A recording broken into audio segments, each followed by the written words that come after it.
That's most people have catchphrases. Thomas just screeches. Hey guys, welcome back to Weencast, the only podcast where you can listen to me, London Hetty, talk about my lump. And this is the only podcast where you can hear me, Thomas Griffin, talk about London's lump. So how's your lump this week? Good. I went to the doctor. They're like, this is a really bad cyst. We gotta cut it open. So they did. And they found in all the pus, they're like, oh, we figured out what the problem was. There was a dog in there, It looks like somebody put a DVD copy of Wild Hogs into your into your skin.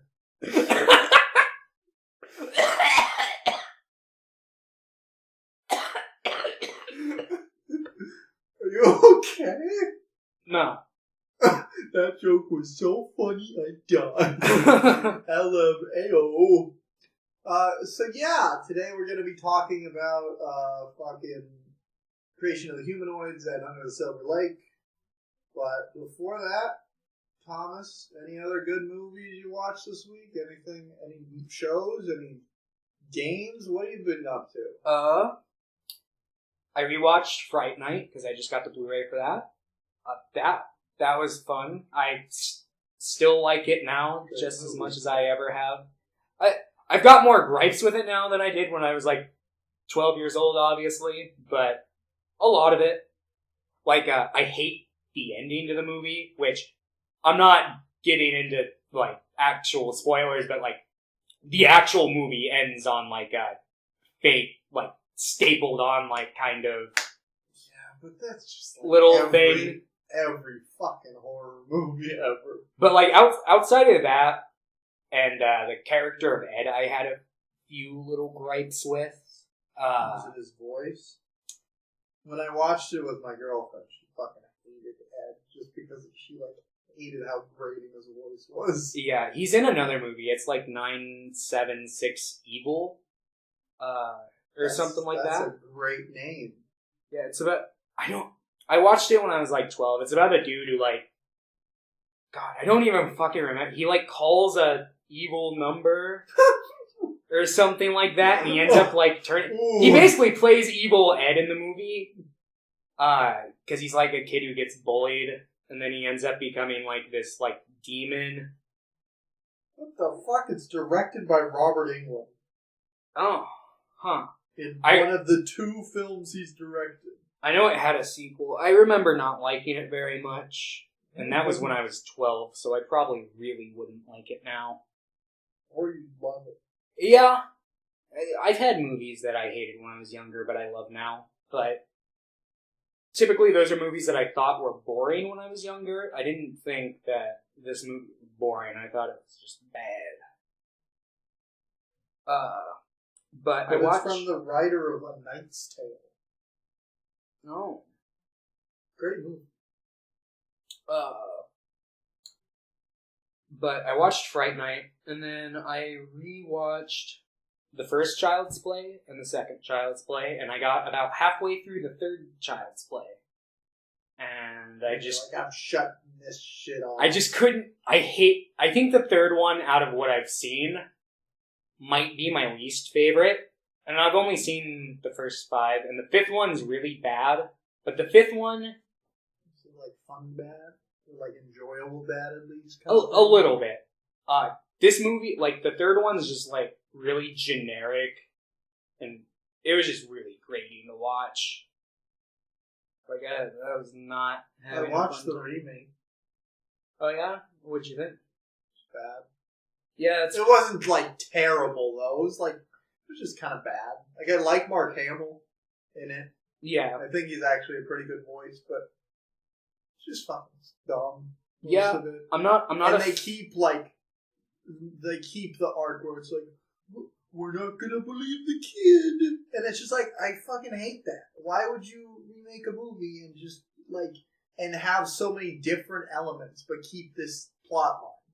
It's just kind of frustrating to watch. I like that in the original one, because it's really only, like, the first half, or so where they don't believe the kid, and then it kind of transitions over to like fucking the mom and Chris Sarandon's character, who are like, all right, now who's gonna believe? Like that's like one of the ending. Believe us? Yeah, like the ending line of the movie. And watching the sequels, if you hate that theme, don't watch any of the sequels. Is it all of that? It's at least for 2 and 3. Bride of Chucky is where they switched up the franchise and it took like a major tonal shift. That one got more comedic.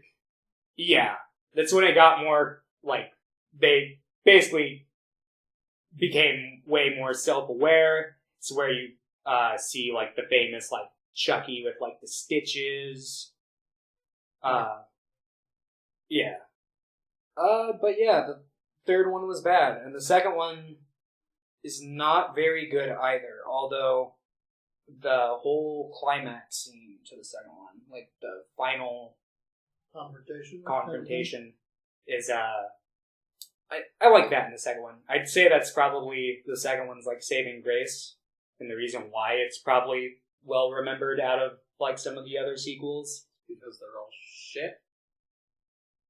A lot of them are shit. I can't. It's the least shit kind of thing. Yeah, it's one of the lesser shitty sequels. Because 3 and 5 are bad. I can't speak for 6 or 7. I've heard split things, and with a horror franchise like this, I can't really take anyone's word for it. 5 Seed or whatever? 5 is Seed. That's the one where they have Glenn/Glenda/Shitface. It's their kid who can't decide their gender. And he's kind of back and forth. It's a little ahead of its time. No, it's not a little ahead of its time.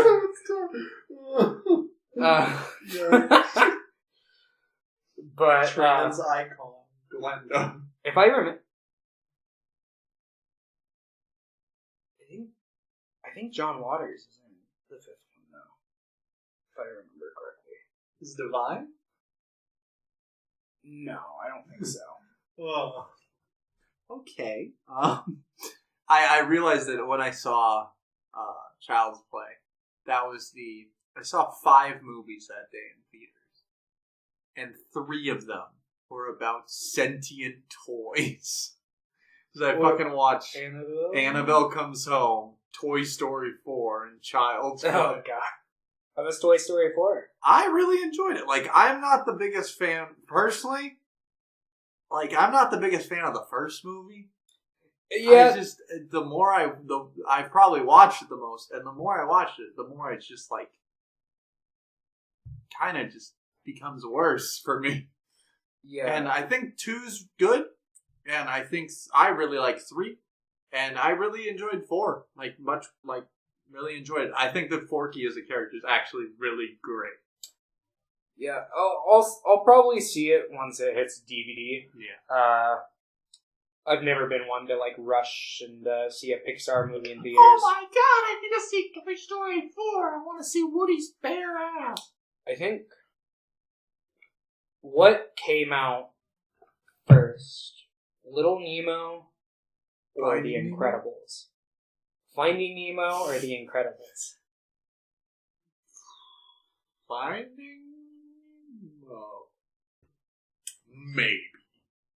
Isn't Finding Nemo from like 2004? Finding Nemo is from 2003. Okay. Incredibles is from 2004. Okay. So the last Pixar movie I saw in theaters was The Incredibles. Wow. Okay. Also, Annabelle Comes Home was fucking dreadful. Oh, I'm fucking sure. I remember I went and saw the fucking first spin-off Annabelle they did on my birthday. Oh my god. Friend, like, the first one, this was worse than the first one. And the first one's pretty notoriously terrible. What's funny, though, is I think the second Annabelle Creation, is actually pretty good. Like, it has a competent director, and, like, actually, If I remember correctly, Annabelle Creation is by a fucking dude. James Wan? No, I think he only did Oh, you mean... David F. Sandberg. Oh, I thought you meant Jeff Bridges. Which David F. Sandberg did Shazam. Hmm. He also did Lights Out, which I actually really enjoyed. I never watched the actual, like, Did you see the short film or whatever? Yeah, I saw the short film. How was that? I like it. It's like 3 minutes, right? Yeah, something like I that. don't know. I thought that Lights Out had a lot of, like, it was like super cliche, but they like work within the confines of that like really well. I'm like, okay, cool. It's actually doing interesting things in these, and it like sets up rules for its monster that it actually follows. It seems like in a lot of like supernatural horror films, by the end of it, it's like, here's the secret we never told you. And I was like, perfect. I love just making shit up. You just have to use a gun. But yeah, Annabelle comes home. It tries to set up like 1 billion new movies kind of thing. Because it's about her like repossessing a bunch of like haunted things in the house. So it goes through like all of these monsters, obviously to like set them up. And I'm just like, this is terrible. Like, fuck it. One of the worst movies from this year. There's been some shitty ones though, like Hellboy. Oof. Did you see that? No, I didn't bother. Oh god, that's the worst superhero movie I've ever seen. Oh gee, that's a bold statement. That's worse than Catwoman. Oh shit. Like that fucking oof. What a shame. Oh, I hope that it made enough of like at least like a splash, like culturally, not necessarily like how it did reception wise. That way we can maybe get that actual third Hellboy, but I'm pretty sure that one's just... I mean, that's what happened with Ghostbusters. Which is funny, because I actually didn't think the new... I know you didn't like it, but like I thought it was fine. I enjoyed it. And then it's just like, well, what if we make Ghostbusters 3 with Jason Reitman? Which is interesting, but it's like... And I think Jason Reitman's a pretty fucking good director, too. Yeah. And I get it. He like, did, like, it's his dad. Juno. He did Juno. He did, like, Tully, which I fucking adored. I think he did Thank You for Smoking, which I also think is a great movie.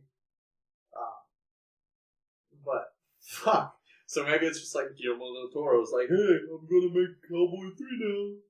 It was just they wouldn't give him enough money, right? That was the main issue. They wouldn't give him He's enough... like, I need this to make it epic. They wouldn't give him the budget he wanted, so then he ended up, like... I think he was willing to compromise, but only under, like, a certain circumstance, so he ended up, like, sending out a tweet, and he's like, if this gets, like, 10,000 likes in 24 hours, or something like that. It was probably higher than 10,000. I think it was like 100,000 retweets in like 24 hours. Yeah, it was something like that. I remember retweeting it that day. I was like, shit, fuck, yes! I'm gonna make 9,000 extra accounts! And it was like just short. It barely didn't make the fucking cutoff. And then shortly after, they pushed the new material for the with David Harbour. And I think David Harbour, like, if I was to pick someone else than Ron Perlman, I don't think he's necessarily, like, a bad choice. I like David Harbour, but it seemed like just everything behind the scenes was just not going well with that. And I don't think he did a very good job either, but I think that's mostly it seemed like the scripting. It seemed like they had, like, a lot of, like, makeup on his face. Which, if you look at, like, the Ron Perlman version, he's got a lot of, like, body prosthetics, but his face is, like, just painted red. Just kind of looks like Ron Perlman. It allows him to probably portray a wider range. I heard a ghost outside. It sounded like someone was, like, drinking water out of a bowl like a dog. I heard, like, Maybe I'm ghost dog. I wonder if Mike picked it up. We just listen back and it's like, that's great.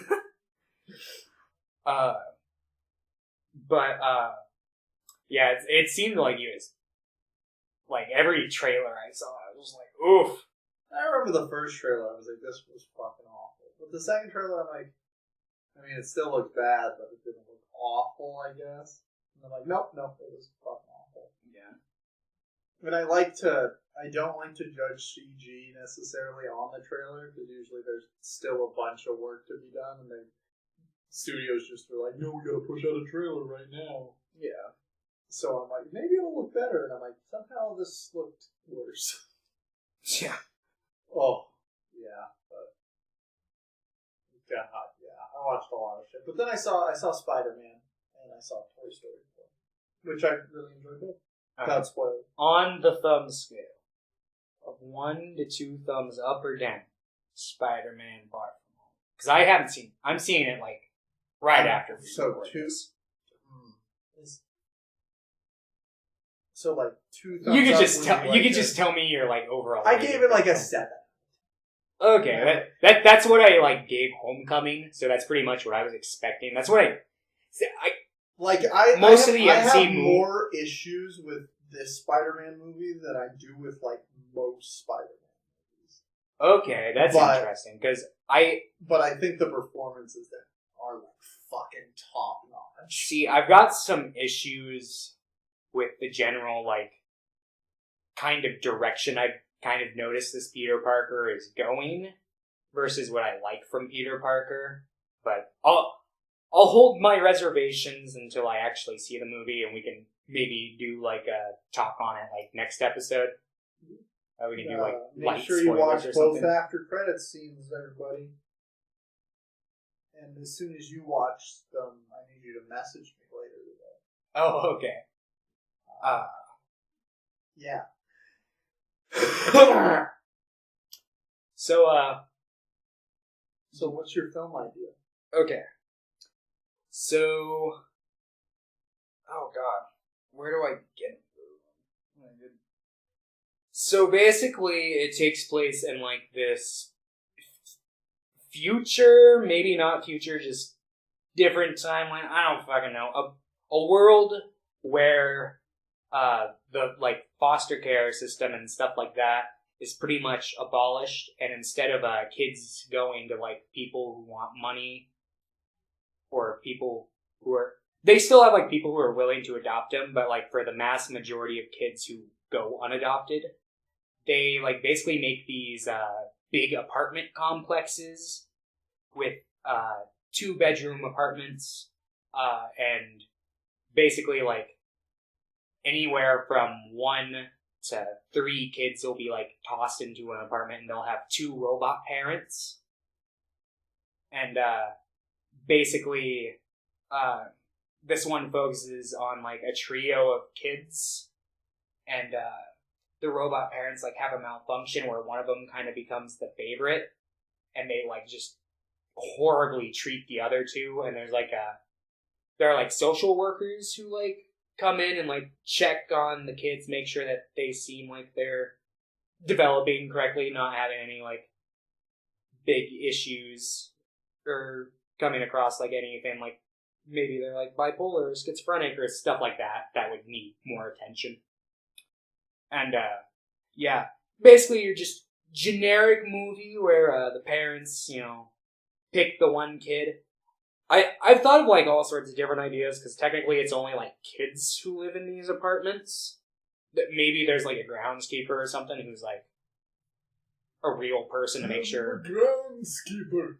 Something's going alright, but yeah, I don't know. Basically a horror movie styled around that idea. One shot that I've always, like, pictured when I pictured this movie, because this is, like, an idea I had in high school. I don't think I'll ever make it, because I think it's kind of dumb, but... The short film. Yeah, but I picture, like, just these, like, white wall apartments that are, like, pretty blank for the most part, and, like, the kids will, like, be at school, and, like, the blinds will be closed, and you'll see, like, the just robot parents, like, slumped over, and, like, the like sunlights from in between like the lines of the blinds are like coming in and just like kind of like going across like their eyes and stuff, and they just kind of look creepy. I don't know. It's just an idea I had. Sounds pretty awesome. Oh, thank you. Pretty swaggeroo, maybe even. I might even say epic. Oh my god! He gave me the epic guarantee. So I forgot to think of one again. Just a reminder, I work 72 hours a week, so I'm always tired and dying. Like I'm very tired now. But here's my idea. This was my idea. I actually had this a bit ago. But, okay. It's a movie about a musician. And he's a Muppet. He's a puppet.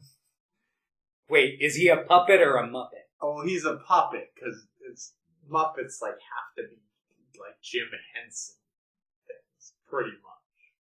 Yeah. So, it's a puppet. It might look like a Muppet, but it's a puppet. And, he lives in a human world. There's no other puppets.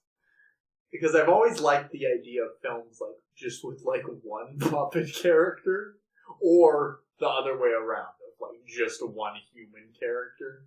Huh. I might even, like, have you seen Enchanted? That's The one with Amy Adams? the Disney movie where she's a cartoon and comes into the Yeah. world? Yeah. I feel like it'd kind of be like that. Like, he lives in, like, a puppet world, and everybody fucking hates him. He's just kind of a loser. And then he, like, wakes up in this world, and everybody, like, loves him, because they're like, it's a fucking talking puppet. Is the puppet world, like magical, like what you would think when you think puppet world, where it's like Wonderland, or is it just boring and mundane like our world? It's like boring and mundane, but everyone's like even more of a dick than in real life. Okay. So it's just like maybe they both take place in New York. Like there's Puppet New York and there's Human New York. Okay. And Puppet New York is just like he like the first 5 minutes he just gets like mugged. And it's like, and then he gets like fired for being late to his job because he got mugged. And he sits down in his chair, and then he flies into the different universe, right? Like in Howard the Duck. Like in Howard the Duck. Maybe I should just remake Howard the Duck. Yeah, That's what I'm hearing. He can pass by like maybe puppet that's in why a I bath, like and you Howard can the get Duck like so much. you can get the puppet boobs, like you get the duck boobs in Howard the Duck. I feel like that's why I like Howard the Duck so much. The duck, Because he's just the only like duck. Oh. Yeah, and the duck boobs. So yeah, and then he goes on a journey of self-discovery.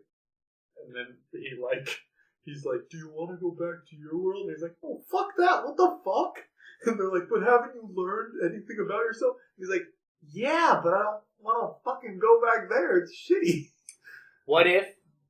By the way, I'm drinking a Monster energy drink with the subtitle Gronk. That's disgusting. I bought it because it looked gross and it tastes gross. What if he like falls in love with a woman, like head over heels, and he's like, I want to live like, you know, the fucking standard American dream, you and me in a house, you know, fucking, we'll have kids, but then it turns out they can't have kids because he's a puppet. I thought you were just gonna say, because he's infertile. I mean, maybe that could be like... But he doesn't tell her. He'd go to the doctor's office. He doesn't tell her. And then she gets pregnant. And he's like, what? What do you mean? How did she get pregnant? And then it just shifts into this entirely different He's just movie. like suspicious of her the entire fucking movie. And he's just like, well, I'll fucking know if it's mine as soon as she gives birth, because is it gonna be puppet or not? She just like always like she makes sure he's out of the room or like does something to fucking get him so he's not looking when it's born, and then she just like takes some of the blood and she just like puts like ventriloquist dummy lines on the baby's mouth. Shit. I thought you were gonna just say, yeah, she just fucking puts glue on him and just puts like felt. how funny would it be if Jeff Dunham was the baby.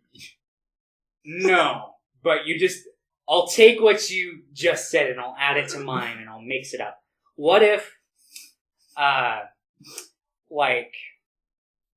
so he's like a puppet, but what if we never see his bottom half and it turns out he's like a hand puppet, but the finale of the film, she's like, I've been cheating on you all along. With the fucking guy who's puppeteering him? Yeah, and he's just like, what? And he looks under and it's just Jeff Dunham underneath.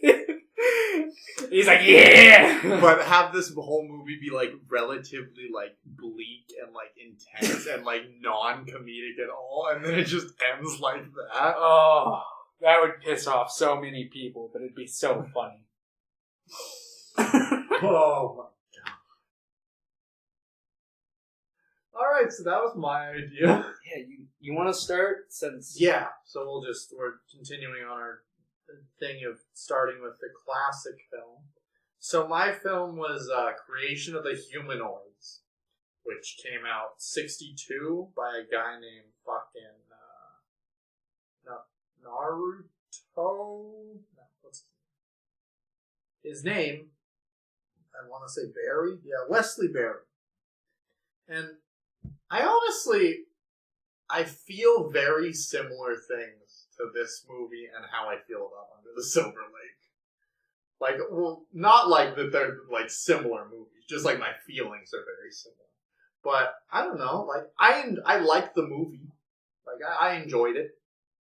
Before we get into anything, I enjoyed it. I can say that much. I think it was okay. Maybe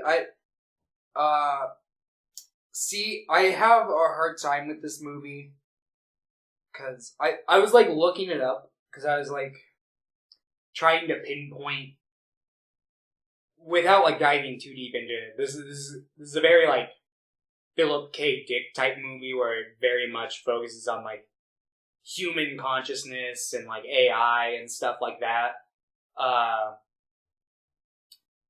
And I was trying to pinpoint where ideas like that originated, what time period. Because this predates Do Androids Dream of Electric Sheep, which is I know later. that at least some of the stuff is pretty new. But yeah, it tended to predate most of the sci-fi that I would typically call it out for being oh, it's kind of ripping this off. But yeah. It's oh, this came out 3 years before that. And I in feel terms of, that's where most of my enjoyment comes from. This is some advanced shit for this time period in the sense of But my overall gripes are, I don't think it's as well cooked as obviously seeing as it's an earlier iteration of that idea. It's not as well developed in my opinion. And this movie was fucking just 90% dialogue. Yeah, it's which I don't necessarily have a problem with, but I swear there was a fucking 7-minute scene that was just the same fucking shot of the fucking 3 clickers talking about their plan, just a big exposition dump, and I was just they just kind of go over it again later. Yeah, and it's they'll keep talking about it, and it's just I get it, I understand. So the basic plot of this film, it's when you boil down to it, it's a pretty fucking basic plot. Yeah. In the future, we go through an atomic war, and something 95% of the human population is wiped out, or something a ton. Almost everyone is wiped out. And those who are remaining are having declining birth rates because of radiation and all that shit. So to help with that, to remedy that, to rebuild society, they have robots that they can fuck, pretty much. They can artificially inseminate people. people and kind of stuff like that. And just they're like robots. They do whatever you want, pretty much. Because they said that there's like 1 billion type of robots, and the humanoid ones are like only compose about 20% of them. Yeah. So, it's about how like they had these robots, but then they're like, humans might be more comfortable if they look similar to us. So like the first one, the first iteration of the robot's like really goofy, like the ones that you would think of like with like giant tubes around its head and shit. And then they like 2 iterations later, it's just like pretty much humans, but they're like gray, and they have like fucking. Or what color? the version I watched, they're kind of light blue. Yeah, that's it. It's been a week since I watched it, so I'm like, I watched it about a week ago, and then when I was at work tonight, skim through it. I didn't skim through it. I played the entire movie again, but I just listened to it because I was at work. Because it's a dialogue. Yeah, it's like I knew what everybody looked like at that point, and they like travel to like maybe 4 different locations in the movie, so I was just like, eh. But yeah. But they make these robots look more humanoid, and then of course there's a group that's like, fuck that shit. Yeah, they're called the Federation of Flesh, or the Federation of Flesh and Blood. Which I'm like, that's a cool ass name. Yeah. I was like, that's a cool name for these assholes. And they're just people that are like, no, robots should look like robots. Yeah, they're basically conservatives. That's pretty much their whole basis argument. And people are like, I don't care. Yeah, because they have a line in the movie that's like, they're always the groups that try to like stop the progression of like mankind, and always try to like put a halt to any like progression. What was the main character's name in the movie? Kragus. The Kragus. Oh. He's like, I don't have a first name. I just go by the Kragus. Yeah, there's like one scene where a guy's heckling him. He's like, "Hey, I'm level 8," and the dude's like, "Oh, I'm sorry, sir. Oh shit, I didn't know." It's just like, what?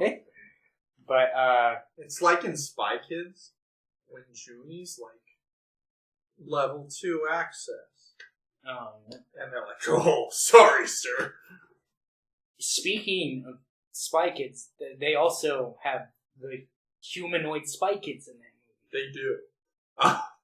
I just remember that scene where he like tries like headbutting his sister, and he's like, "Oh!" I haven't watched Spy Kids in years. So Kragus is an asshole. He's an asshole. He's just like, no, robots are bad. And what happens is, throughout a couple minutes into the movie, like, you find out that the robots are buying robots from the black market that don't have any like serial numbers. They aren't registered to anyone, and they make them look like they're making them look like recently deceased people. Yeah, like somebody will die, and without anyone knowing, like before the death's recorded, they'll replace them with a robot. But the robots won't know they're robots. Yeah, they'll take like. Because another thing that they explain is, like, the Federation of Earth and Blood can, like, remove people's memories. Yeah, like, that's they use it as a form of, like, punishment. Yeah, that they'll remove the memories. So I think that's how they acquire people's memories, I'm pretty sure. Yeah. They don't have, like, all the memories. They explain that they just have, like, certain, like, hard fact memories. Yeah. So. That was a weird line when they're like, memories are facts. I'm like, that's not true at all. People remember things wrong all the time. Yeah. Like, that doesn't even make sense. And because memories are through your point of view, so that can't be factual. There was something else that they said about that line that, like, made me cringe, but I can't. It was something about, like, facts, but I can't remember what it was. I was like, that's not what facts are. Like, I can't remember. But the person that they find out about the operation going on, there's this human doctor that's been helping the robots turn robots into like super humanoids that like look just like humans.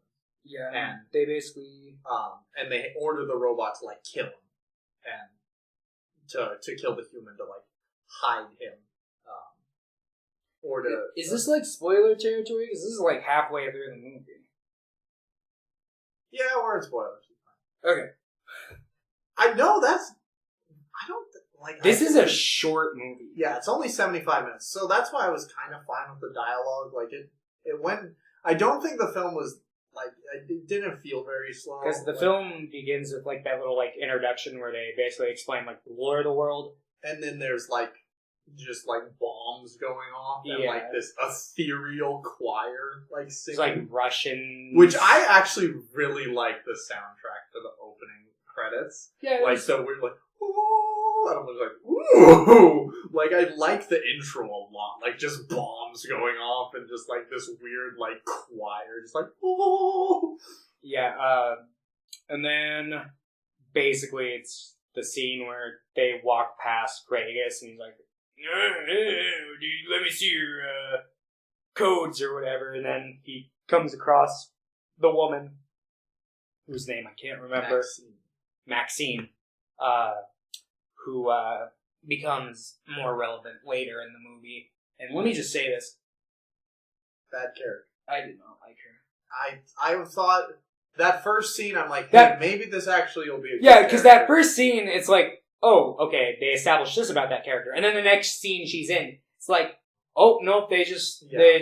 Well, we'll get to that, though. So, he sees these two robots, and he figures out that one of them has a fake ID. The one that's been bought on the black market. So that's how they track them down to this warehouse where this doctor's turning turning robots into human robots, pretty much. Yeah. And he fucking gets yeeted on. The doctor pretty much has the robot kill him so that his memories aren't wiped out. And then the Federation finds them, and basically they confront the human robot, and they basically tell him he's a robot and he can't process it, and he basically goes fucking crazy and like shuts down. Yeah. And they find out, they're like, okay, so there are human robots among us. Like, so You know what would have been cool? We could have seen that scene where they tell him he's a robot and he shuts down. no. No, It's instead better they just if they just do it. tell us about it. Yeah. No, I generally agree with a lot of that. So they're just like, we're on the lookout for human robots kind of thing. They're trying to find ways of figuring out who they are. But then he also finds out that his sister is fucking a robot and is like in a long-term relationship with this robot. Yeah, there's like an ongoing trend where like people can like fill out sheets with questions, I think is like what it's supposed to be, like with a shit ton of like questions that gives like you a basis of like personality and ideas and traits, and then they basically like program a robot to be like your perfect compatible partner. Yeah. And yeah, so she does this, and I actually like. I really liked the scene with them. Like, I thought it was one of the better written scenes, and I thought her as a character was really interesting, and also like really hypocritical. Like, it was really interesting because she's like, I just want a man that will like think for himself and treat me right, kind of thing. And then she has a robot that's not thinking for himself. And it's just like, yeah, well, better than the fucking booze hound she was with before, apparently. Yeah, and it's like obvious. It's like she's been through trauma and like terrible relationships. It's like no wonder. And one thing that's important to note is that the closer they become to being human, like the robots that look exactly like humans, they have human emotion. Like that's an important thing. Yeah. So it'd be like more realistic. Like it'd be more good, more good. More good. If like the human robots were the ones in these relationships, because they can think for themselves. Like they can say no. Yeah, but basically, Creighton, is that his name? Kragus. Yeah. It's like, what the? So Kragus goes and confronts his sister, and they have this big discussion on the ethics of fucking robots. He's like, I'm a high-ranking member of and she's like, I don't give a shit. He's like, this is gonna make me look bad. And she's like, fuck you. Fuck you. You fucking warmongering piece of shit. She basically is like, you and Dad, you would have been fucking great if we lived in the days of war, but we don't. And now you have to fucking deal with. It's just like iRobot starring Will Smith and Alan Tudyk. Yes. Dude, that should be my pick. Do you not like that movie? I haven't. I saw it when I was like a little kid. Did you think it was epic when you were a kid? I barely remember. I used to love that movie. I haven't seen it in a while, but I was like, this movie's great. It was like one of those movies that I didn't actually pay attention to when I was watching it when I was a kid, but I would like tune in and out. Ah, okay. You're like, robots! Yeah. Anyway, so Craigus confronts that, and then her friend comes over, Maxine, who is the woman we saw earlier, who, like, when she was first introduced in her first scene, she's, like, obviously very pro, like, robot. She's like, hey, I have no problem with these robots. Why are you bothering me, pretty much? Like, it was a small scene, but it established her morals and her ethics, like, pretty well and she's like, concisely. I'm not afraid of living with robots, and Craigus is like, yeah, we're the reason to make sure that you don't have a reason to be We're gonna keep it that way. Yeah, something like that. But then the second scene she's in, which is this scene that her and her sister him and his sister were having this argument, she just becomes nothing. She becomes a not character. Yeah, like just a female. Just like, she's sexy. And he's like, do you want to have sex? Like, yeah. That's literally it. She loses all her morals. Yeah, there's like a scene where she's like, or there's like a line she has where she's like, I just don't understand your beliefs, but I'll try because I want to be with you forever. And it's just like, well, what's that? You fucking weird. Yeah, because she. And I get like the first scene where they like show like them meeting. It seems like she is not into him at all. Yeah, and then they just like barely make eye contact in his sister's house, and it's like they're both ready to go down to Pound Town, and it's just like, what the fuck? What the fuck happened here? And she just becomes like just the most fucking misogynistic. Yeah, she's just like the depiction of a woman. Like I was like really enjoying some of the movie until that point. Like that like brought it down like quite a bit. Yeah. I was like, boring. Yeah, between her and Craigus, I wasn't really rooting for any of the main characters. Yeah, there it is. Hey guys, welcome back to Screamerama, where we scream and you scream. We were gone, not that you could tell. We were gone for 7 years. It's actually about half an hour. Yeah, we were dancing. My roommate had to take a shower, and I didn't want the sounds of the waterfall in the background of the podcast. So anyway, we're talking about how Maxine fucking sucks. Craigus is pretty bad. But then, here's what happens.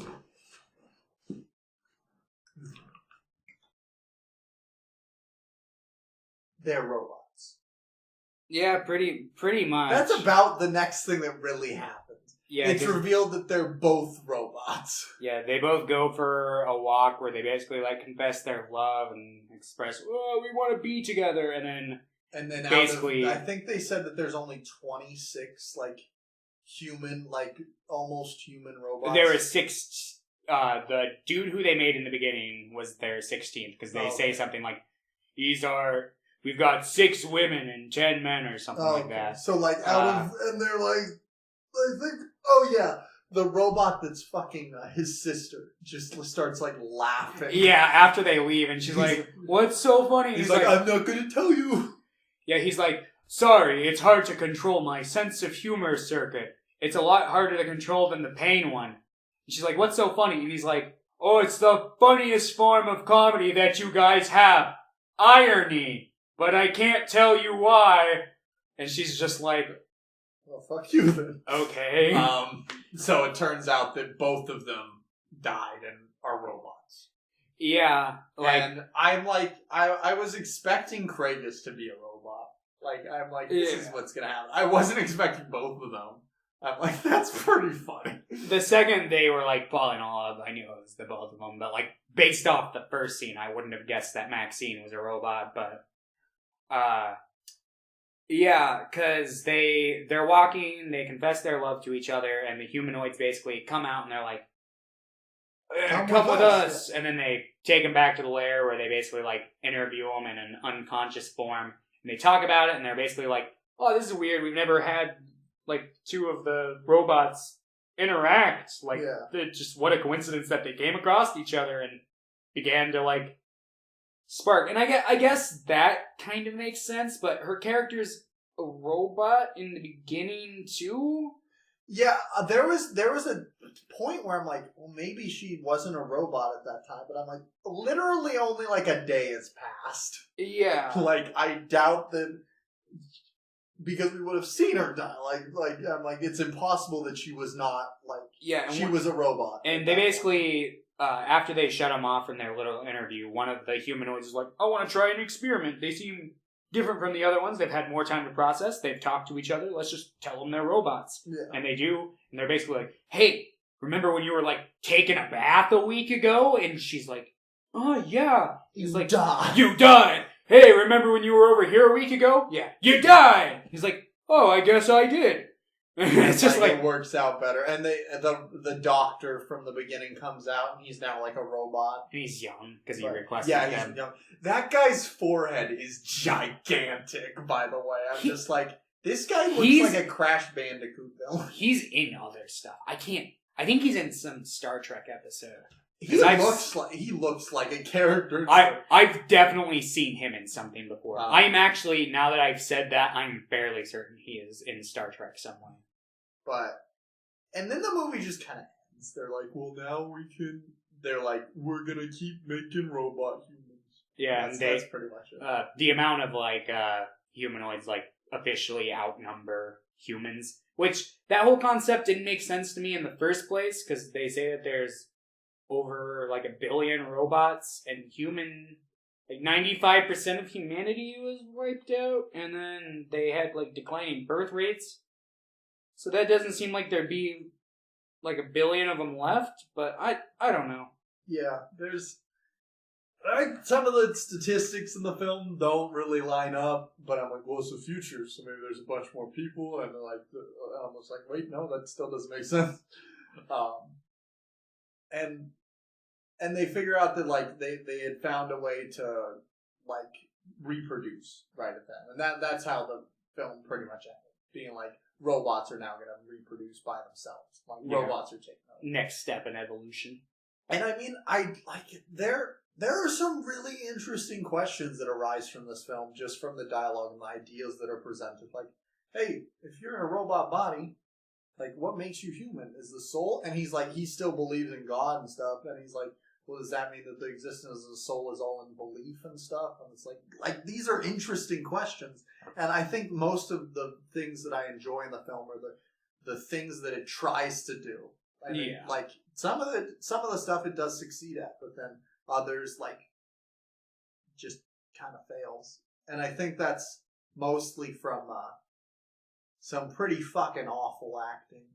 Yeah, and I don't think there is a single performance on this where I was like, hey, that's pretty good. Like, it was all pretty... I feel like the doctor was probably the best one, but like, it wasn't anything. It was all basic, run-of-the-mill white people from the 60s acting. Yeah.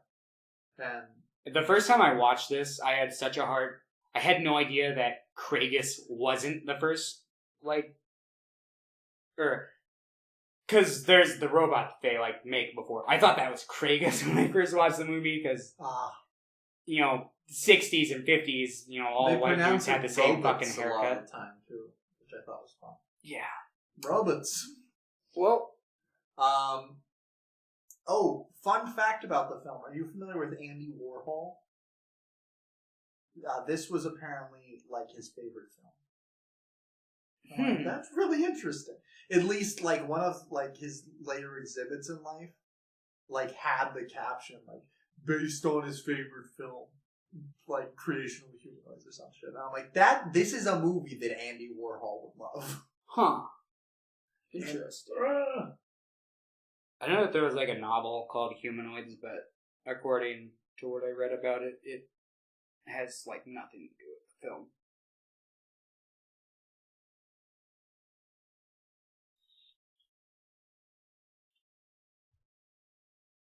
One of my notes here just says, Craigus is afraid they will turn into Wall-E. Because there was the big thing about, like, if robots do everything for us, we're gonna be too lazy. And I'm like, what is this, fucking Wall-E? We're already too fucking lazy. Oh! There's another thing where they're talking about how, like, the robots shut down if they're revealed. And they say, yeah, they re-died.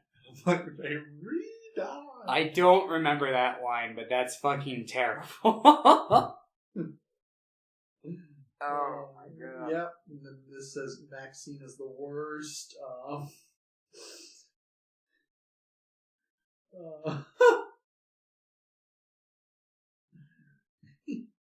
Those contacts that the clickers wear, I like the effect. And they wear like straight gray contact or like silver contact. Yeah. I was kind of like, those look like they're not. They look safe. painful. Yeah.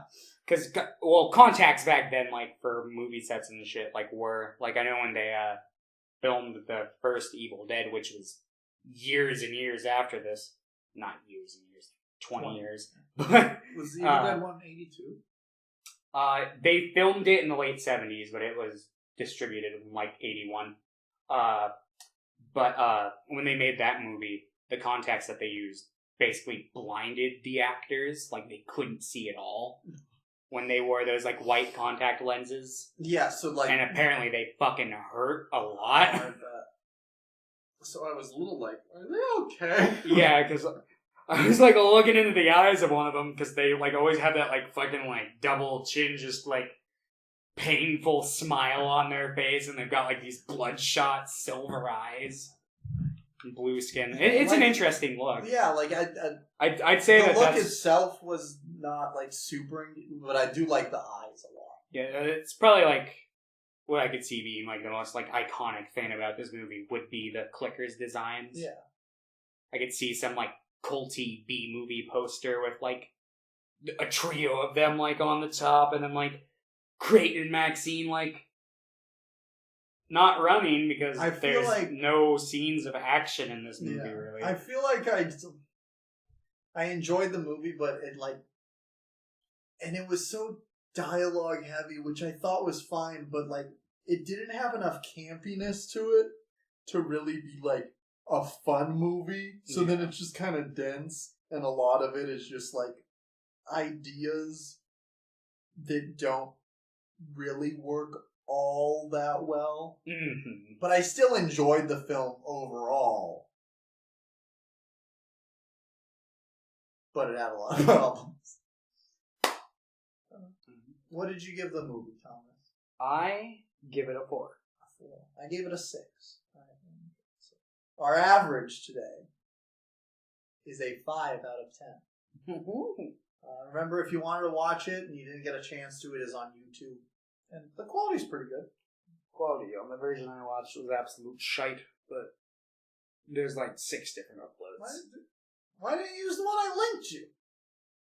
I probably initially did when I like first tried watching it, but okay, maybe I did watch it on a phone. I watched it on TV. So that would probably be it. It's 360p, so watch it on a phone.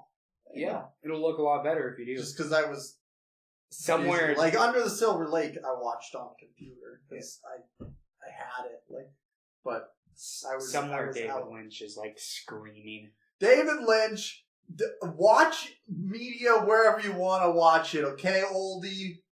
Fuck you. Phones are big now. Just kidding. I love your work, but phones are big now. So people, I'd fuck David Lynch. I would too. I like his hair. Anyway, Thomas, what was your pick again? Under the Silver Lake. Directed by David Robert Mitchell? David Robert Mitchell, yes. He's the guy who directed It Follows. Great movie. Basic plot rundown. It's a dark comedy, neo-noir, mystery. Yeah. It's a big genre blender. It basically follows Sam, who is played by Andrew Garfield. He's a weird guy. He's a fucking creep. Yeah, he's a creep. He's like a fucking sex offender. He's like, I'm gonna watch people naked. Yeah, and basically, he has this neighbor that he becomes, like, slightly infatuated with, spends, like, a night with her, and then she, disappears, and basically it becomes, like, a detective movie from that point, and he kind of stumbles upon this bigger conspiracy trying to find out what happened to her, and, yeah, it's definitely a movie that goes down the rabbit hole. Without spoiling anything, let's just quickly give our overall opinion and then jump right into spoilers. Because this is a movie that'll be extremely hard to talk about without spoiling it, and even with spoiling it, it'll be fucking hard to talk about because it's a pretty fucking dense movie, and it's like 2.5 hours, right? It's like 2 hours and 19 minutes. So, and it feels pretty long. I'm gonna say I only watched it the once. I also only watched it once. I'm holding off, like, my true opinion until I watch it a couple more times, but based off, like, first impressions alone, I really fucking like this movie, and I can see myself potentially loving this movie on later rewatches, perhaps. Like a 30 out of 10, maybe? I wouldn't say 30 out of 10. 29. Like, I'm somewhere between an 8 and a 9 currently. Wow. In case you're curious. Typically, I wouldn't give that away before we talk about the movie, but that's just kind of where I'm sitting. Who knows? Maybe the discussion will sway me to think about some things that I didn't initially think about, and I might give it a fucking 7 or perhaps a 5. A 3! No! That's it. This movie gets a 0. Honestly, I told this to Thomas before we started, but I feel very similar emotions about how I feel about Creation of the Humanoids with this film.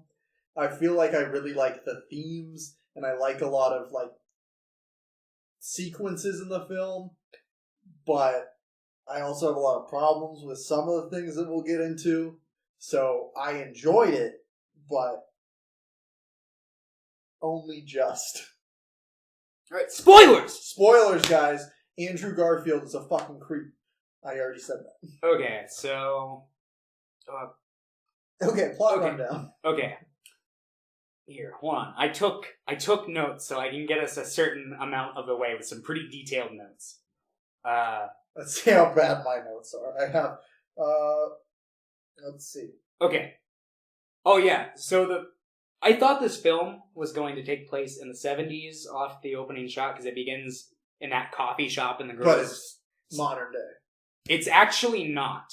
It takes place in 2011. Does it? Yes. Does it say that? It says it on one of the news scenes. Huh. They give like a date and it says 2011. I don't know. I don't know if the drones in 2011 were that good yet. Maybe. I mean, I'm sure drones were that good. I just don't know if they were available for the public that good off Amazon at that point. But, they might have been. I don't fucking know. I didn't have a drone in 2011. Topher Grace. I fucking love that scene, by the way. I like dark comedy, and that scene made me laugh my fucking ass off. But we'll get to that scene. So it begins with him in the coffee shop. He's staring at like his employee wearing like a Jim Morrison t-shirt scrubbing off a "Beware the Dog Killer" graffiti off of like the coffee shop window. And then he like walks home to his apartment. A squirrel falls, looks up at him, and then dies. I love it. I love that so much. It's such like a fake looking squirrel too. It's so great. Oh, it was pretty dumb, but I also enjoyed it. I was just like, what the fuck is this like little puppet they got going on? Yeah, and then basically, So yeah, he he peeps on his neighbor, because he's got like a topless old lady neighbor with some birds, and then he notices Sarah. Yeah, he notices Sarah like down by the pool with her dog Coca-Cola, and he's like, peeping on her. We get a nice Rear Window reference with a certain shot where he's like holding binoculars and. You mean Disturbia, starring Shia LaBeouf? Yep. And then he randomly pulls out dog treats and gives it to her dog. No, you're jumping a bit here. A bit here. That's a little bit later. Fuck you. What happens next is she catches him peeping. And he goes, and he runs into his apartment where his actress friend comes over. And was she an actress? Yeah. I thought she was a prostitute. No. I'm pretty sure. I think she was supposed to be an actress. Well, I know she said, role, but I'm like... Maybe. I mean, given the rest of the film, I wouldn't be surprised. But at least up until the point in which she exited the film, prostitutes hadn't, been, super heavy in the plot at that point. So, it didn't really cross my mind. But I'm pretty sure she was supposed to be an actress. But, she comes over, they fuck watching the news, where they announce that a billionaire is missing, a local billionaire. Jeff Bezos missing. Yeah, it was some name. I didn't write the guy's name. What a dumb name. I want to say it started with a J or a B. It was Jeffler for...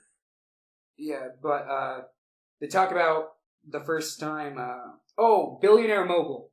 Apparently I didn't write his name. Billionaire mogul?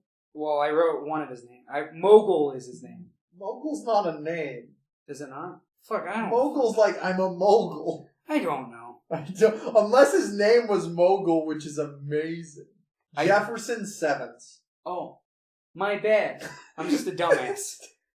You wrote down mogul and then forgot the definition of the word mogul. Well, I didn't look up the definition when I wrote it down. Okay. So we talk about masturbating because he pulls out that, his father's old Playboy magazine that he stole. What's the first thing you masturbated to? And I always love hearing stories about that. Yeah, because I'm it's so fucking weird. She said, "Charles in Charge." I don't even know what that is. It's an old sitcom. It's nice. Yeah. All right, Thomas. What about you? I don't want to disclose that here. What the fuck, dude? What? Dude, what? What is it? I'm not gonna was fucking. It Fright Night? Yeah, it was Fright Night. Was it Eddie? No. Okay. It was obviously Jerry Dandridge. That man is smooth as fuck. Jerry Seinfeld. Jerry. Hey, I'm Jerry Seinfeld. I'm in the B movie. I dated a 17-year-old once. You did that too? Probably. I mean, when no. Okay. I dated a 16-year-old when I was in high school, but she was 17. The fuck? Yeah, but she was 17 sometime. She was sometime, yes. Not when we dated, though. Anyway. So yeah, he's missing, and then he goes and after they have sex, she leaves, and then he goes and eats dog treats to the girl's dog, right? Well, she basically, after they talk about the masturbating, and she pulls up the Playboy, she comes across a big stack of crazy conspiracy papers that he hides from her frantically, and that becomes a little key point later on. It just kind of is a telling sign that this dude's crazy conspiracy nut. And then he goes to the comic shop where he finds the... yes, he what's... The comic's called Under the Silver Lake, right? It might be. I think so. And he's like, "Hey, who's this by?" He like asks the guy. He's like, "Yeah, a local dude." He's like, "Hey, if I give you $5, can you slide my number to him?" And he's like, "No." He's like, "Come on, man, I'm a big fan." He's like, "Fine, but don't fucking give me $5. Just keep your money, you fucking weirdo." And then he basically, that's when he... And then he goes home, and then he feeds the dog treat to his lady friend. Yep. And then they fuck. Like, that's... She's like, "You want to come inside?" He's like, "Sure." She's like, "You want to smoke weed?" He's like, "Sure." And then they don't fuck. Like, do they kiss? I don't remember them kissing. They're hanging out. Yeah, they're like in bed. They're like playing footsie while watching How to Marry a Millionaire, which is clearly her favorite movie because they're watching it. She's got like the dolls. There's like fucking posters for it up in like the background.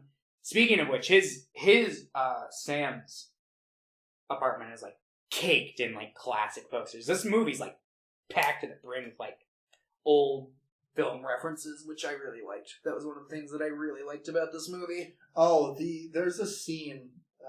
It's in the comic shop right at the beginning, and it's like this run up like shot. Yeah, and yeah. I'm like, there's a ton of like shots in the film that remind me of like 80s horror or like 80s or 90s. There's a shot, I don't remember exactly what point it happens at in the movie, but it reminds me of like a film from like the 30s, because like Sam's head like comes into frame, and it's clear that the background was not shot on the same location, but it kind of gives that like same effect when they used to like project backgrounds and have like record actors in front of them, like in front of like a projector and a screen.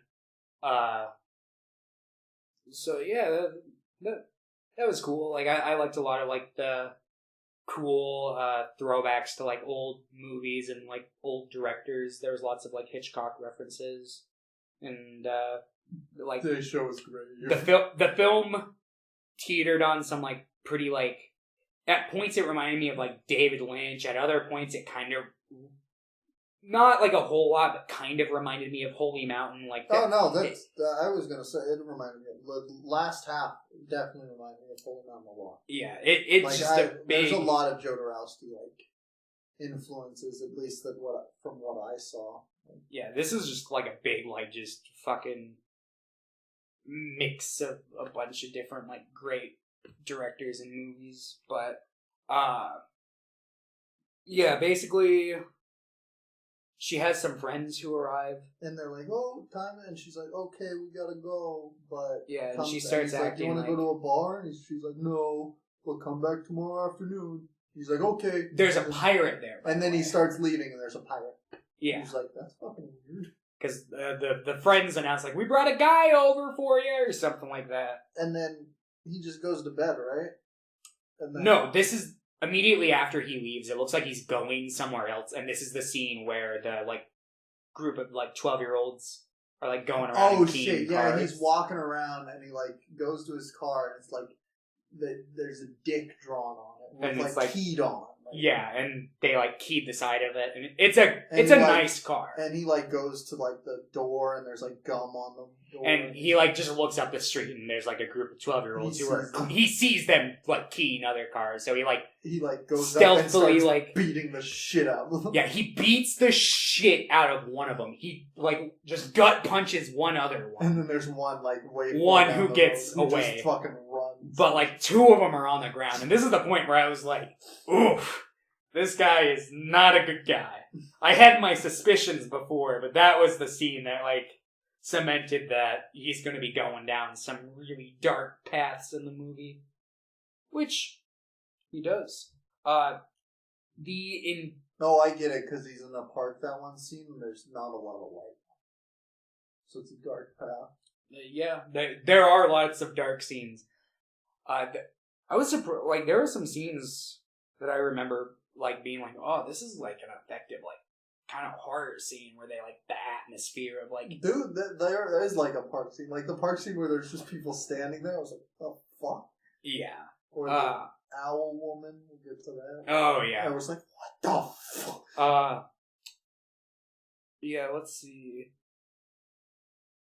After that, he goes home and he reads the Silver Lake comic, which basically reveals that Silver Lake and the east side of LA used to be a place called Edendale, which used to be a silent movie lot where they shot silent movies. And I looked it up. I had no idea before this movie, but that's true. I thought that was cool. I never knew that.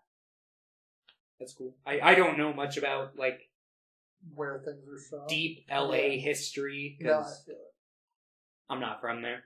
But basically, the comic explains that at one point there was a dude, years after it, was in Edendale, he, like, looked in his basement and he found, like, a can of film, played it, found an old, like, famous actor who taped his suicide, and he was, like, holding up a big sign that said, "No one will be happy here until all the dogs are dead," which is believed to be the thing that inspired the modern day dog killer.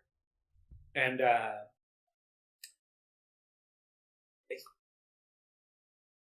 let's see. I think I'm running out of notes here. Then he shoots himself. Apparently the man was jealous of... The backstory they give him is he was jealous of animal actors, specifically one called Teddy the Wonder Dog. Which I love. I love that. And the man who found the film claims that his house was, like, used to train stunt animals. And then he has, like, this dream sequence where he's, like, on a walk, and he, like, finds, like, a trail of dog treats, and it leads to... I'm pretty sure the dude who... There's a man who's dressed up like Sarah, who's eating... Who was the guy, though? It was somebody he had just seen. See, I paused and I looked, and I had no idea who it was. Like, I was looking at it, and I'm like, is it this guy? Is it this guy? But I wasn't able to figure out who it was. But I didn't spend a whole lot of time on it. But he's, like, eating who I presume is supposed to be the billionaire. I think so. I love that, and then right afterwards, the body is dragged into... I love that. It, like, splits and, like... it's dragged off. Yeah, and... does the dude start barking? Yes. Okay. I couldn't remember. There's a lot of people who just start barking in this movie. Yeah, basically... Oh, fuck. This is going to become a lot more unclear as soon as I run out of notes, because this movie has got a lot going on in it. I'm pulling up the Wikipedia plot synopsis. He wakes up, finds the girl moved out overnight when he confronts his landlord, because her apartment's, like, empty. And, he, like, immediately, like, goes and, like, jumps through her fucking window, finds a box of her belongings, smells a dildo that's in there. Because he's a psychopath. Then he, like, takes a picture out of the box of her. Then here's one of her somebody friends is, like, coming in, so he, like, puts it back and jumps out the window and watches. And there is a, like, symbol, like, up in the, like, top corner of the room that he can see, which he later finds out is hobo code. Yeah. Which is, like, code that was used commonly amongst rail workers and homeless people in the 30s. And it basically says, oh, fuck, what does it say? Like, don't worry, like, look the other way. No, basically, ignore this. No, it's, don't say anything. Or don't. Something like that. Yeah. Something akin to, like, keeping quiet. Shut up, don't. Yeah, keep quiet, I think, was the exact word. Okay. So, basically... So then he follows the lady. Yeah, he follows them to a few different places. They eventually end up on, like a boat, like a pedal boat. Yeah. And the pirate shows up. Yeah, and then they basically, like, give the box of her belongings to the pirate guy, who just runs off with it afterwards. Like, he, like, pops out behind a tree, and of course, Sam is, like, also on the water, so he can't, like, chase him down. He's like, fuck. So then he continues to follow the girls. And he follows them to a party. Where Jimmy Simpson is there. Jimmy Simpson? Yeah. Are you not familiar with the actor Jimmy Simpson? He's in fucking It's Always Sunny. Oh, the McPoyle brother. Okay, Yeah. I was about to bring him up. I don't know him by name, but I should learn his... What's it? Jimmy Simpson. Jimmy Simpson. Okay. Got it He's in in here. Zodiac. Jimmy Neutron X Homer Simpson. Yeah, I know he's in like the last, like... He's in the final scene of Zodiac, isn't he? I think so. Yeah. He's in a few things. I've been seeing him more in, like, a lot of, like, the more indie movies that I like. So He always plays, like, this same kind of, like... He never plays, like, a normal character, though. His characters are always, like, off. Yeah. But yeah, they go to this weird elite party. There's a band playing called Jesus and the Brides of Dracula. And then there's a woman balloon dancing dancer. with balloons. She's dancing pretty poorly. But they're all like, woo! Yeah. And it's like, this is what rich white people do all day. And then he finds the trio of girls that he's been following. He like stalks them in a pool and he's like hiding behind a beach ball and that he's was like fucking 2 feet funny. away from them. That was hilarious. Yeah, that part was pretty funny. And then he follows one of them into the bathroom and he's like, "Hey, do you know this girl?" And she spits in his face. and he's he's like, "What the heck? What the Why fuck? did I'm you-" serious." And he like grabs her on the arm and she like knees him in the groin. And then a trio of women come in and they're like, get the fuck "This out. is the women's bathroom," and they start barking at him like dogs. He's like, I'm sorry. He's just like down on the ground and he looks. He's like, "What the fuck?" And then he leaves that environment obviously and comes across his friend, where they basically use that as the point to convey that the millionaire was found. There's a news report that comes on. The billionaire was found dead, burned in a car with three women. prostitutes, or who they assume to be prostitutes. And then there's the hat that Sarah is wearing in the photo. There is also, they say that in one of the purses that they found the body of a dog, which is the breed of dog that she had. It's I'm gonna butcher the pronunciation of this, but it's a Bichon Frise, I think. I can't. I don't know. A dog. It Bichonfrise. But yeah. So the next major thing that happens is he meets up with... He's walking in the park, and he gets a call from... The author. The author of the Under the Silver Lake. Yeah. And he's like, hey, can we meet up sometime? While also, like, hearing noises behind him, because it's the middle of the night. And the author's like, yeah, sure, come on by tomorrow. And then he, like, gets off the phone and he turns around, and there's just somebody standing in the darkness. And he, like, freaks and then out. He, like, starts running, and he sees another person. He's like, ah! Hides in some bushes at his apartment and then gets sprayed by a skunk. Yes.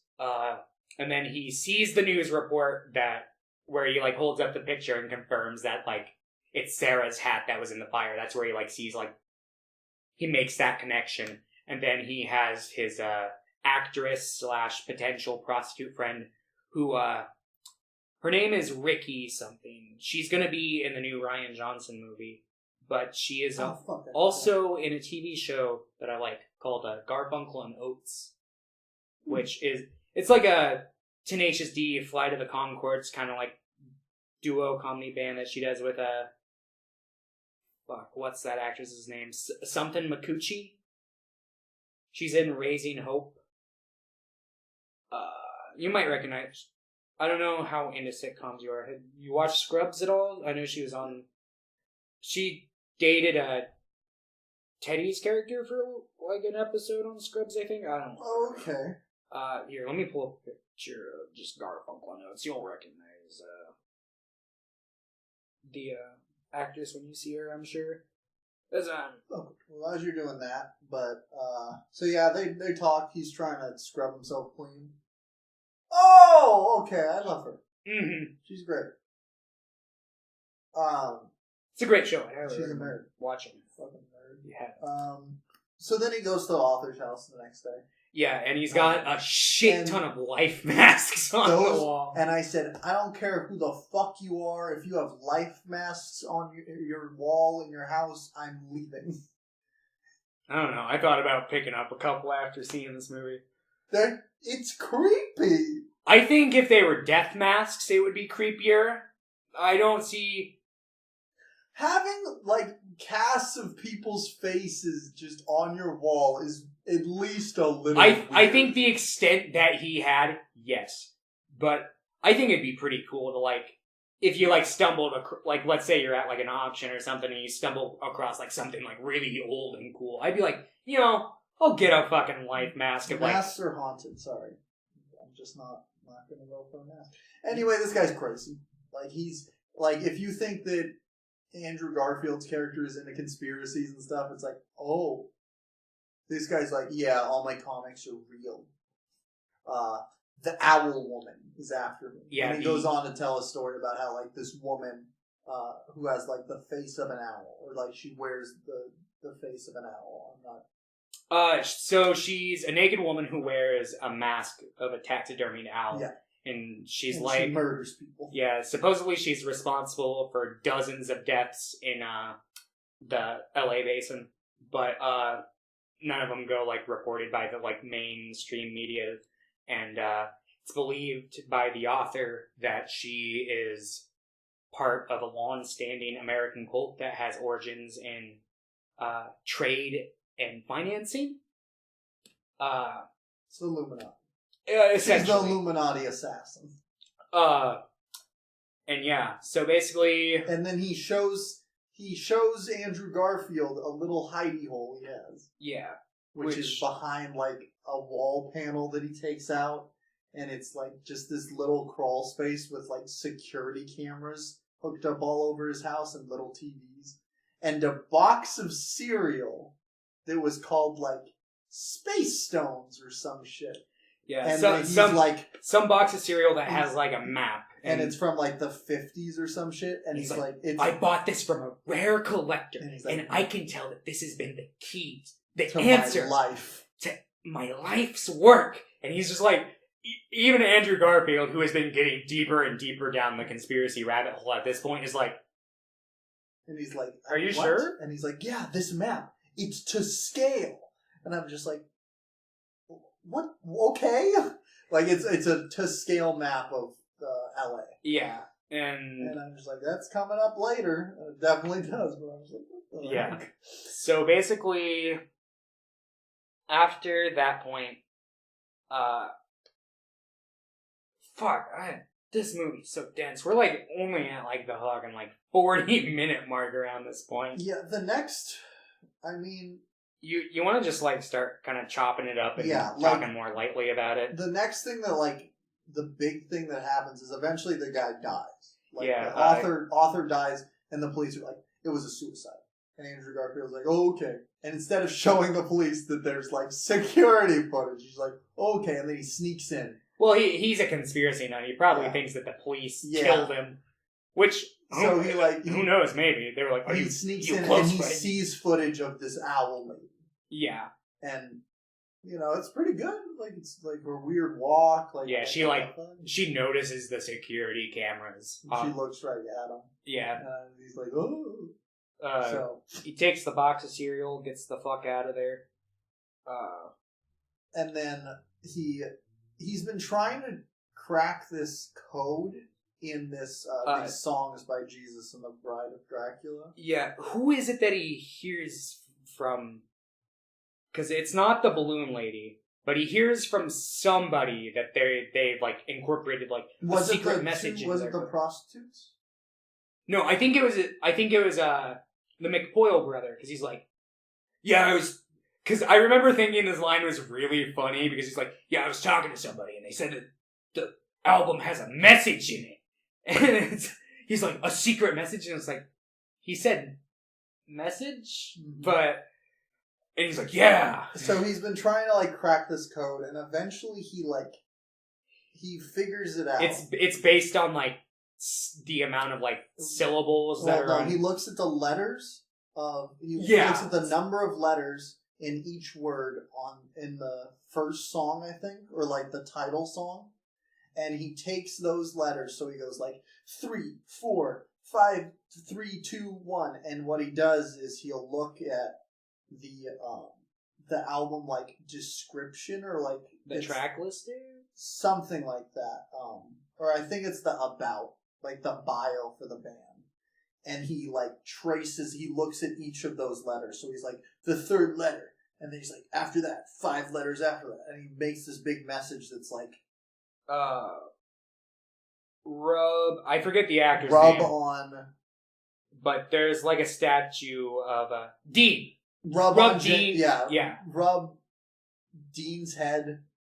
And then and sit weight under. Yeah, weight under Newton. And he like figures out that it's like this observatory or some shit. Yeah, there's some place in LA where he have... he like rubbed the head of James Dean, and then he like just sat under Isaac Newton's statue for like 4 hours. And then suddenly this mountain, up this hill, comes a homeless man with a cape and a Burger King crown. And he's like, I'm the homeless king.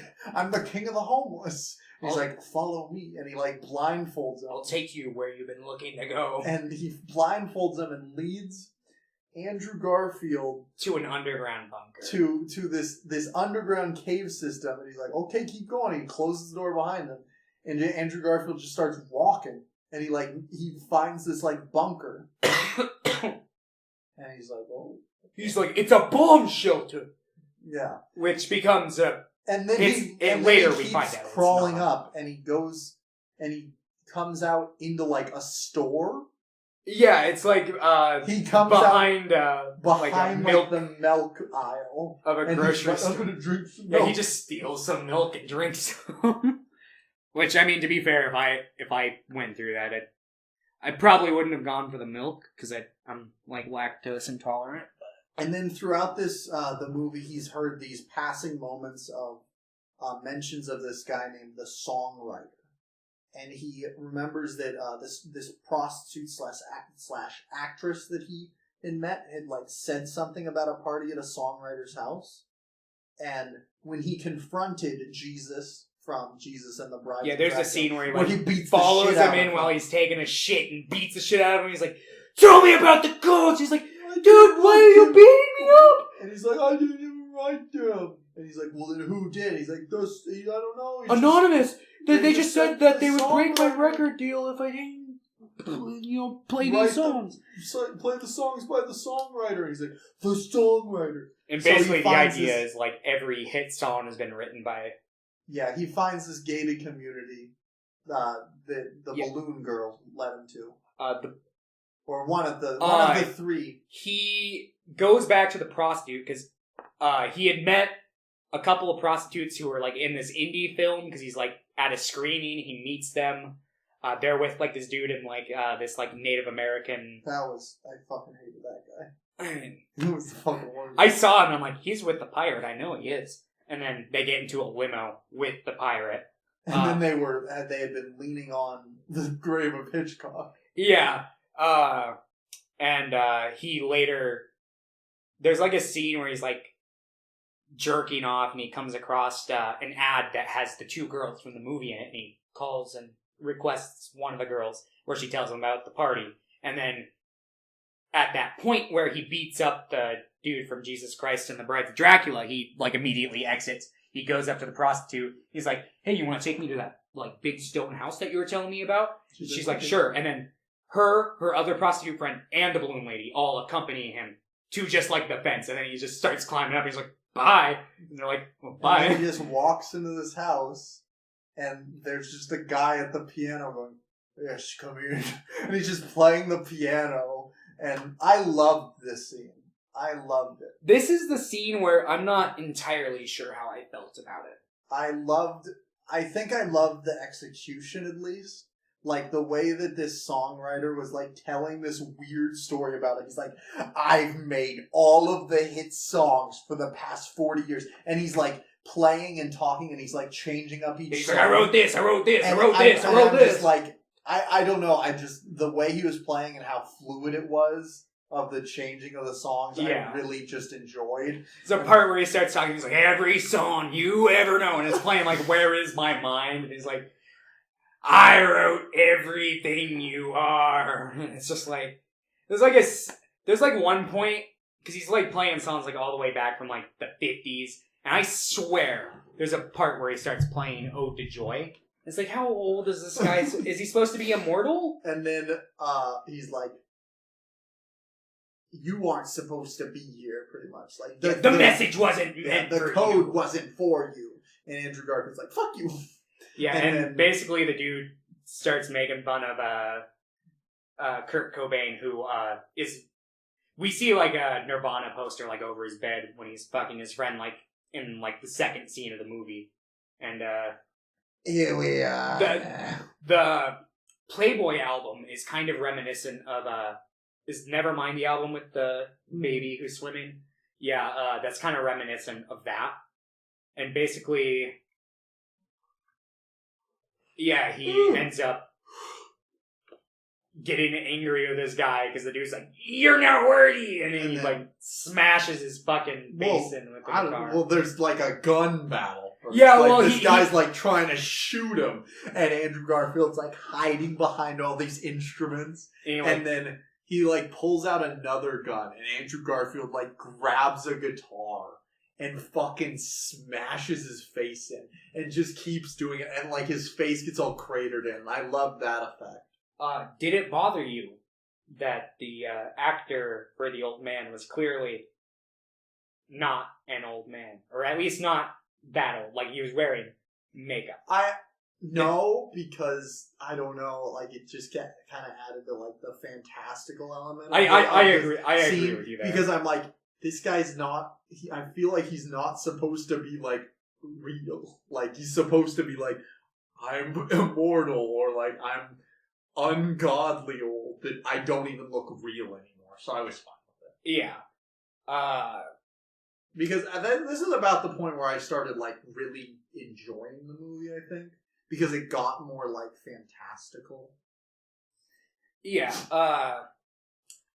Cause it's this point where he, God, I don't remember how exactly he gets there, but he ends up at the billionaire's house, and he like goes in and talks with his daughter. I don't think he's at their house. I think she's just at another party. Okay, well he's at a party. Yeah, he meets Millicent Sevens, which is Jefferson's daughter. I forget the actress's name, but there's like an actress who keeps coming up. There's his mother calls him at the beginning of the movie. Oh, like, Judy? No? Judith? It's like an old silent movie actress. I want to say it was like Grace something, maybe? Jude? But, and she keeps like reappearing because like, there's like a scene in the very beginning of the movie where she's like, oh, this movie's gonna be on cable tonight. And he's like, Mom, I don't have cable. And then she calls him later because there's a different scene where he's chasing one of Sarah's friends through like a graveyard, but it's like after he like ate a drug, like a cookie, like a weed cookie that was too strong, and he ends up like passing out like right in front of her grave.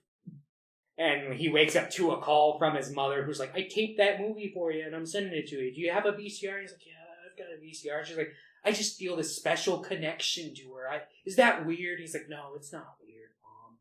It's a little weird. It depends. Depends on how far you take it. If you're like, I can personally resonate with this and it brings me comfort, that's fine. But if you're at the point where you're like, I'm connected with her, I'm going to meet her in real life, and I'm going to like bake her hair into a pie or something. I'm going to bake Thomas's hair into a pie. Yeah, do it. Then it's a little weird. But yeah, and they're looking at a painting that actress painted. He's like, my mom loves her. And then he just starts hanging out with her. And they go on a walk. a thing I noticed. This feeds into what I'm pretty sure the film was trying to say. I don't know if this necessarily correlates with it 100%. It's just kind of my own theory. But I'm pretty sure the film implies later, I'm jumping ahead a bit here, that Sam is the dog killer. But I think they made it clear that they're like, but we're not going to tell you. Yeah. We're not going to, ooh, is he? Is he not? That was one of my kind of moments with the film where I'm like, he could have like maybe handled that better, or because I don't know, maybe upon rewatch it won't bother me as much, but that whole like dog killer plot fizzles out very much the second half until like the very end. Yeah. But they're like walking. Yeah, and he's mean to a homeless person for no reason. Yeah. They get into like a little verbal altercation. It's like, you just met the king of the homeless. What are you doing? Yeah, I find it funny because it's because the homeless guy was like kind of mouthing off because he's like, do we have any change? And he kind of does the douchey like, no pockets, no change. And he's like walking, holding hands with the girl. And the homeless guy like said something to him like, you fucking cheap in front of the lady. He just kind of like quickly turns around and he's like, fuck you. And then the homeless guy just starts going the fuck off. I'll shit in your mouth, hey! Like he's freaking the fuck out. And he's like, God damn. But they're walking, and then they go into the Silver Lake. Yeah. And they start swimming, and she's like, I don't actually want to fuck you. And he's like, what? Yeah. She's like, I think I've been being followed. And she's like, I found this with my dad's possessions. And she slips him this bracelet. And he holds it up over the water. It's the same bracelet as the one that Sarah had. And then they start getting shot at. Yeah. And they both dive underwater, and then he looks, and she's fucking dead. Yeah. She got shot in the fucking chest. Fun fact. Also, the cover of that Playboy magazine. Yeah. So then he just starts jerking off underwater. Yeah, he's just like, oh shit, I gotta take this while I can. So then he goes home. And it's the inscription on the bracelet that he gets this next code from. Yeah. And it's coordinates. He finds it from like playing chess. He's like, wait, these are like chess coordinates that he finds earlier. It's like it's like G8 or G1 to H4 or something. Yeah, like that. Something like that. And then he licks out. It's like NPM. And then he's like NPM1. He's like NPM1. And I fucking hated this. Yeah, and he's like, wait. And he runs over to the other side of his apartment and he pulls out Nintendo Power Magazine issue. Yeah, this 1. is the He's point where NPM1. This is the point where I truly like realized it had like set in stone. Like this is 100% like all like in his head. Because up until this point, I'm like, I can kind of like, it's obviously like meant to be like unrealistic, but there potentially in the film's world there might be some sort of like LA conspiracy going on. But the second it like was like, I like to imagine it's not in his head. Yeah, maybe like, he just so coincidentally has everything at his disposal to be like, I've solved it. I've solved this. So he pulls out the map from the cereal box and lays it over the Legend of Zelda, which he's put coordinates on. Yeah, and he finds out this map or something. Yeah, it's from like the Hollywood Hills to, and that leads somewhere him else, to like an abandoned place, right? Yeah, he goes over there because he tries looking it up on the like Google Earth and there's and it's like and this random piece of land is like no satellite image available, so he just walks over. Yeah, and it's got the hobo warning for this is like a bad place or whatever, which is like the 3 slashes, and it's got the 3 ladies there and a rich man, and he's like, yeah, and he pulls out a gun that he'd gotten from. Where the fuck did he get the gun? I'm trying to remember. Oh, he got it from the dead guy. Yeah. Because he didn't finish firing so he pulls at him out with a that gun. second He's like, gun. "What the fuck is going on?" And he's like, "Where's Sarah?" And he's like, and then rich man's just like, "See, what rich people do is they ascend." Yeah, it's basically like And- Egyptian pharaohs and like the pyramids, except They're buried actors alive. in Yeah. yeah, where they're buried with some of their like possessions And with food for like 6 months, so they like live this super high life, having sex every day, and just like eating food, and then they die together, and they ascend to heaven or whatever. Yeah, That's what they that's- don't. I don't. It's not like heaven. It's like some weird fucking like Scientology, like a different plane of, like a different. That's why universe. they ascend. And I was like, oh. Yeah, and, it's And just then he's like, "Where's Sarah?" And she's like, "She's already down." And she's like, "She might be dead by now." It's like, "I need to see her." And they just so happen to have a phone that they can call. They can only call 2 people. They can't like call out. So they call Sarah, and she's like, "Hi." And he's like, "Hey, I've been looking for you." And she's like, "Why?" And she's like, "I met you once." And he's like, "You wanted to hang out." Yeah. And she's like, "Well, do you think I made a mistake?" He's like, "I don't know, maybe." And she's like, "Well, I'm fucking down here, so I can't really change anything about things." He's like, "You right." Yeah, and then they end on like the most like awkward like goodbye She's like, ever. "Okay, bye." Because this is like dead silence for a little while, and she's like, I gotta go. I said I'd make dinner tonight. She's like, take care. And he's like, why? Bye. It's like, tell her to take care, dude. She's down in a fucking beneath the Hollywood Hills for a few months before she has to commit suicide. And then and then obviously they had been poured. Yeah, he drank the tea. Oh yeah, but also concrete gets poured over the tombs. Yeah, so they can't. So they're under a silver lake. Oh, I didn't. Concrete. It's the Silver Lake. I didn't get that. I don't really consider concrete silver in Well, most cases, because but I see. I'm pretty sure that's what they were implying. See, I figured the title was just like representative of like because the Silver Lake is like I think the because L.A. area, and LA it's like underneath the surface. There's a lot going on. Well, I think they. It's probably multi-purpose. Yeah, I think because they're like, it's the comic, it's the place, it's the conspiracy, and it's the concrete. Yeah, pretty appropriate title for the movie. He I'd drank say. tea, and they all pass out. Yeah, I wouldn't have. And the king of the If I homeless come comes across a cult, I what don't- is so clearly a cult, and they're like, "Here, have some tea." No, I'm not gonna have some fucking tea because that's gonna probably either kill me or knock me out, and I don't want either of those. So he passes out, and the king of the homeless Yeah, comes up and he's like barely conscious. Like, how did you know I was gonna be here? And what is he saying? Like we smelt it or something like that? Because they're implying that he still smells from the skunk. Yeah, because the entire Because this has movie been going people on. are It's like, like, what smells? He's like, I don't know. I think there's a lot of skunks around. yeah.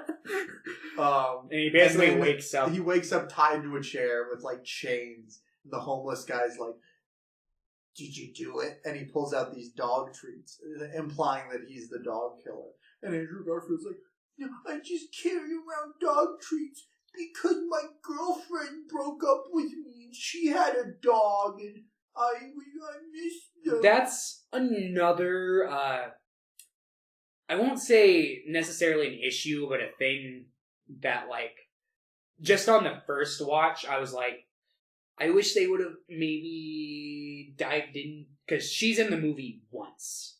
Because there's, like, a random scene, like, maybe, like, well, and 40 she's also, minutes. and he keeps seeing her because she's on a billboard.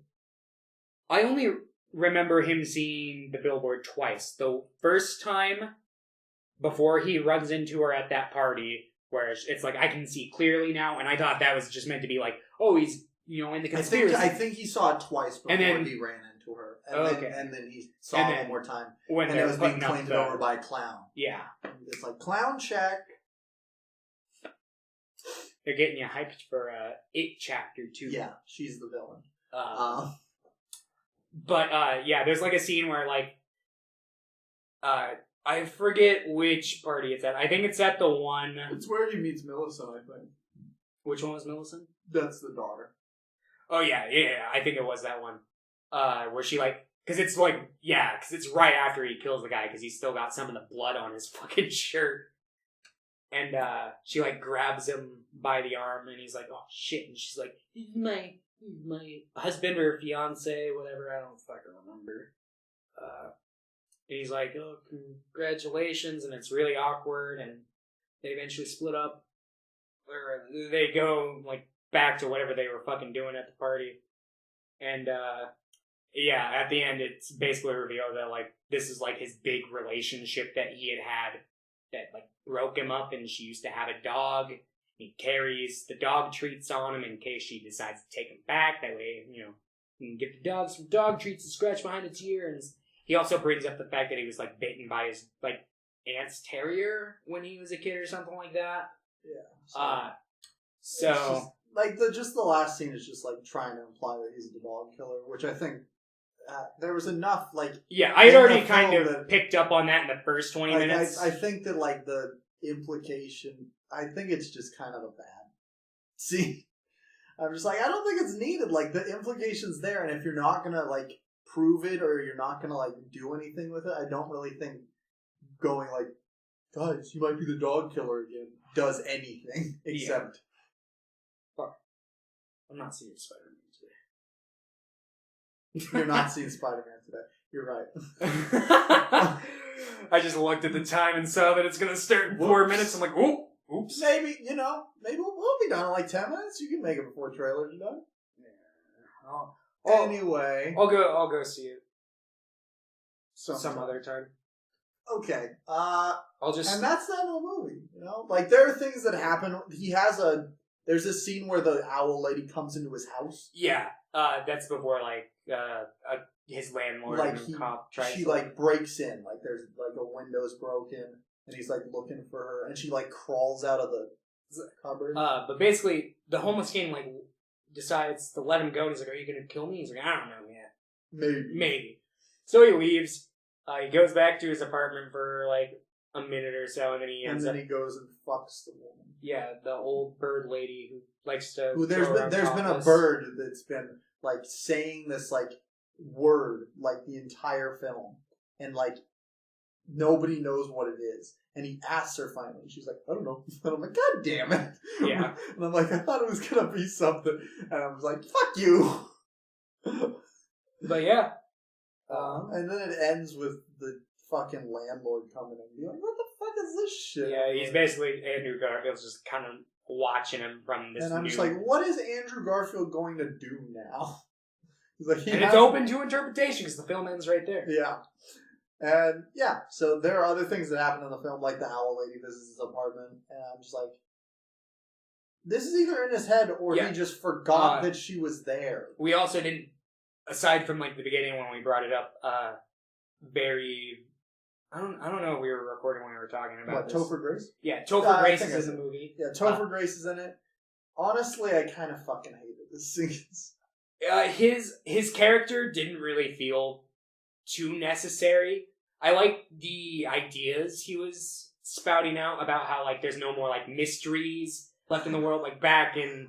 Honestly, most of the rants by the characters in the film just felt a little too fucking close to like, we live in a society, man. I'm just like, oh my god. They definitely teeter on that, but I definitely get the sentiments that a lot of the film is trying to express. I get the sentiments. I just think some of the dialogue was just really fucking poorly written. Like, at least, like, the monologues. I think the, like, day-to-day dialogue and, like, the character interactions were fine. But, like, anytime they wanted to do a monologue, I'm just like, ugh. Yeah. I'd have to rewatch it and, like, keep that in mind.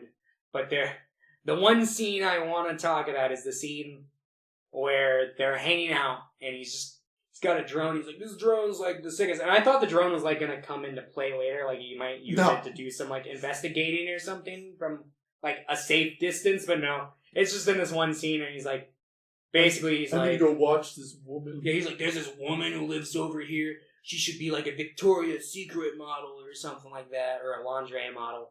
And she like enters the apartment. She takes off her shirt. Yeah, I can't remember if she's like in a bra or if she's topless. She's in a bra. And then she just starts sobbing, and they're both just kind of like standing, like sitting there And he's watching like, the screen. I should probably go. Yeah, and it just, I thought that scene was fucking hilarious. I mean, it just kind of made me angry though, because I'm like, how does she not see this drone? There was also, I'm like, especially if it's 2011, drones are fucking loud. Like, yeah. And I'm like, and it just made me really angry because the drone was right here. And the camera's right here. Yeah, it's like and she center like has with to the window, consciously look around the drone. I'm like, this is pissing me off. I'm like, how does she not look at the drone at all? She like goes like this. She's like looking up to the left, and then she like turns her head to look down to the right. I'm like, I'm gonna throw up. Yeah, it's like that tunnel vision. It's like if you like see somebody or walking down the street that you don't want to make eye contact with, and you're like, oh, I'm just gonna have my eyes look everywhere but right where they are. Yeah, I remember noticing that too, because they like zoom in like right on her face, and you see like the point where she kind of like rolls her eyes like up and like over. And it's just like, But yeah, no, I really like this movie. I don't think it's for everyone, but I think this movie has cult classic written all over it. I think like 30 years from now, if, humanity is still around, people will be talking about it on a cult scale. This movie, man, I fucking hate how A24 went about releasing this movie. Yeah, and it was just because A24 is usually pretty good with releasing films. Yeah, they bought the rights to it like right before it like screened at Cannes, and then because of the like middling reception at Cannes it got, yeah, they pushed it back, and there were rumors of a re-edit. I looked it up; the film was not re-edited. Okay, so that's nice. And then they pushed it back because it was originally supposed to come out June of 2018. And then it got pushed back to December. And then eventually it got pushed back again. And then they just released it like video on demand and DVD in April of this year. I think they had a small, very limited release. Yeah, and it's just like, well, that's lame. Because I saw like the trailer for this movie like, God, it feels like 2 years ago at this point. A bit might have been because late 2017 sounds close. And that's the problem with A24 is like they have a lot of hits on their hands, but they also bury a lot of their films that don't get good reception. And it's like, just release it. Yeah, seriously, like what the fuck? Especially from like a pretty prominent director. Yeah, like it's the It Follows guy. That movie was pretty big when it came out. It had a lot of positive reception. And it's like they could have made this movie like I realize this movie probably would have been hard to market. I would have just marketed it as like a it's like what the fuck is it a comedy? Because like this movie I would say like the first half's pretty comedic, but like the second half is just kind of like it's pretty intense. The second half, like there's some comedic elements, but for the most part, it's like this guy's going crazy. Dark comedy, neo-noir, magic realism, mystery thriller, video, dance, music, horror, romance, a little. Just click every box for the genre. It's a big genre mash. Why is there not a genre for all genres? Or maybe not genres, but like a genre that title. Or a genre that has a title that suggests that this genre of film is like a blend of multiple different genres. Because I'm tired of all these great movies that like blend different fucking film genres together, and then people like going and seeing it and it being like mismarketed and being like, that wasn't a horror movie! Nothing scary happened! It's like, oh my fucking god. That's my number one pet peeve. I hate when people like equate horror to scary. Yeah, me too. Because it's I fucking hate it. I'm like, first of all, horror doesn't have to be scary. Horror can be funny. Like horror comedies exist. Yeah. Like personally, What We Do in the Shadows, I would say, is a horror movie because it has horror elements. Yeah, there are subgenres of horror. There's horror comedy. There's like suspenseful horror, there's psychological horror, there's like body horror, there's like slasher horror, like there's all sorts of different types of like subgenres. Exactly. And it's like, oh, I fucking hate that as well. When people go and see fucking The Witch and they're like, that movie wasn't scary, but A24 markets it like, this is the scariest movie since The Exorcist. It's just like, which every fucking horror movie, the I swear, has that movie fucking tagline. Since the lady in the water. That is a scary movie. But, I mean, the film I enjoyed, but I honestly think it was like 30 to 40 minutes too long. I think there was a lot of scenes that just didn't matter and weren't very good. Like, mostly the monologue-driven scenes were like, I don't know, I think, like, honestly, I love Topher Grace, but I don't think any of his scenes were, like, worth it. Like 2 scenes? Yeah, let's take them out. Yeah, I probably would have cut those scenes. They could have given, like, the basic concept behind that monologue that he gave to, like, somebody else or something. They could have incorporated it somewhere else. I just felt that the first, like, half of the film, it was just a little slow for my taste. See, I really liked I liked the whole movie, but I really liked the first half. Like, I was really enjoying it because I was taking the intense notes. I'm like, where's this going? And, like, taking the notes helped me realize, like, holy shit, like, every scene has had, like, a setup and some form of, like, payoff. And it was just like, oh, yes! And then it kind of, a lot of, like, the tightness of the first half, was let loose in the second half, which is kind of where I start to teeter a bit. But ultimately, I still really fucking enjoyed this movie. There's nothing like it. I think that you should, if you haven't, you should see it, form your own opinion on it. You might like it, you might hate it. Seems like one of those movies that's you're one or the other, for the most part. Because I fucking adored this movie. I thought it was great. And I thought it was enjoyable. I might eventually rewatch it, but you know. I'm probably going to rewatch it when my Blu-ray of it arrives later this week. Wow. A Blu-ray copy? Yeah. Of Fraggle Rock? No. A Blu-ray copy of Under the Silver Lake. Were you not fucking listening to me? Wait, I thought this whole review was for Fraggle.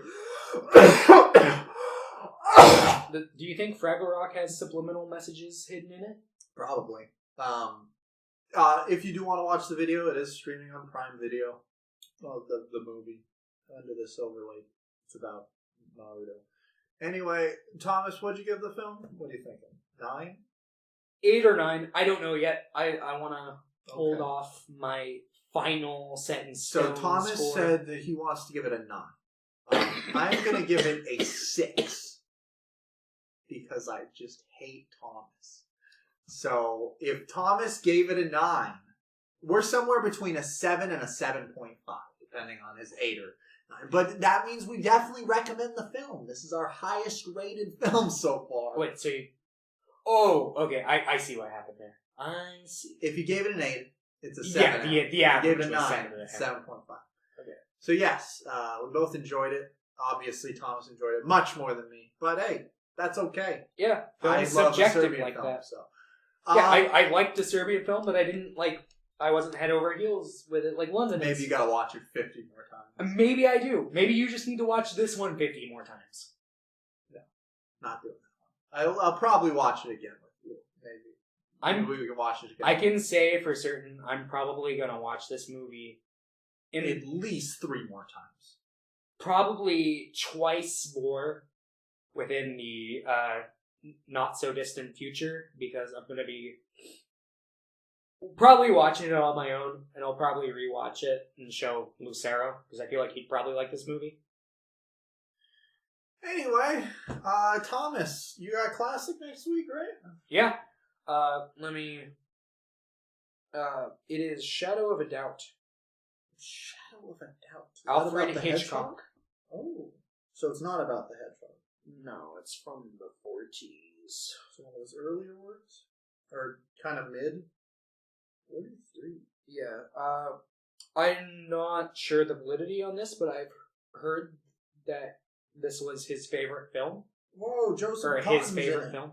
I don't know who that is. And from what I've heard, this is like around like the era in his career where he started kind of like fully developing his like auteur style.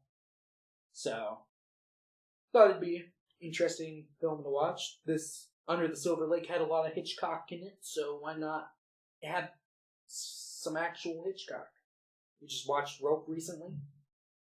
And that was great. Yeah, Rope was pretty good.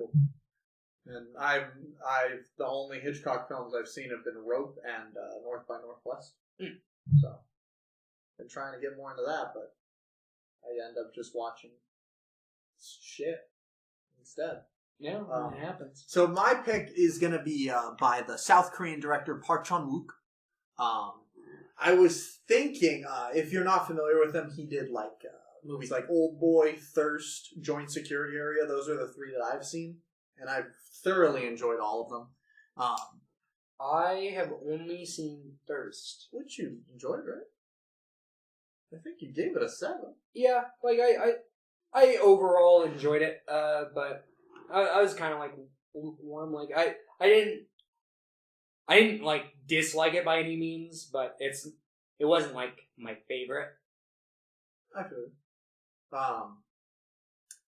I was thinking about doing The Handmaiden, which is his second most like rated and known film, and it's super highly rated. But that's some easy shit. That's the shit that you know like So instead, I picked his English film that he made. Oh, it's called Stoker. It has the lady who played Alice from Alice in Wonderland. which one exactly? Mia Wasikova. Like Tim Burton's Alice Yeah. in Wonderland? Okay, I was gonna say there's a lot of Alice in Wonderland. And Nicole Kidman's in it also. But I've heard very good things about this one as Stoker? well. Stoker, yes. Like, Stoker. is it on Letterboxd? Yeah, this one. It is. My Letterboxd has been weird. Like, I'll look up a movie and it just won't. Is this the app? Yeah, Why does your app look so weird?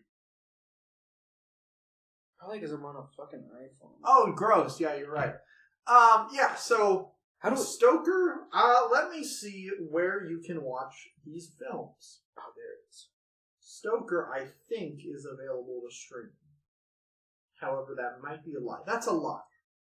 So, if you want to watch it, you can. If not, just remember there will be spoilers. And then, of course, what was your Shadow of a Doubt? Yeah. Shadow of a Doubt is not available to stream anywhere.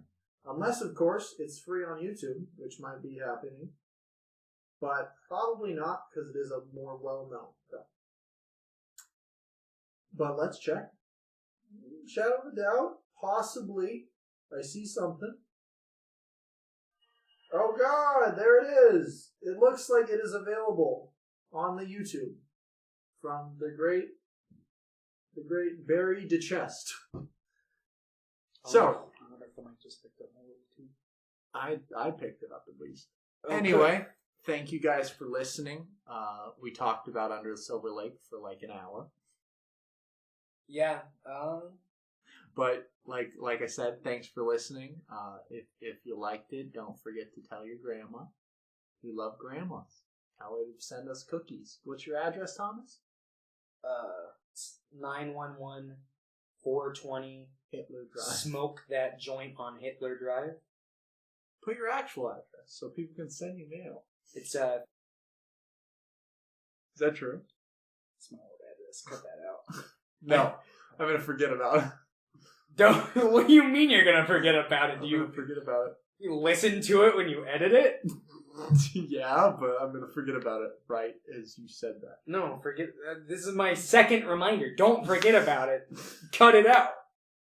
Or at least you don't have to cut out the point where I say it. Just beep it out. That way they don't hear the address. I'll just scream over it. Okay, thanks for watching, everybody. I mean, listening. I mean, whatever the fuck you're doing. Bye.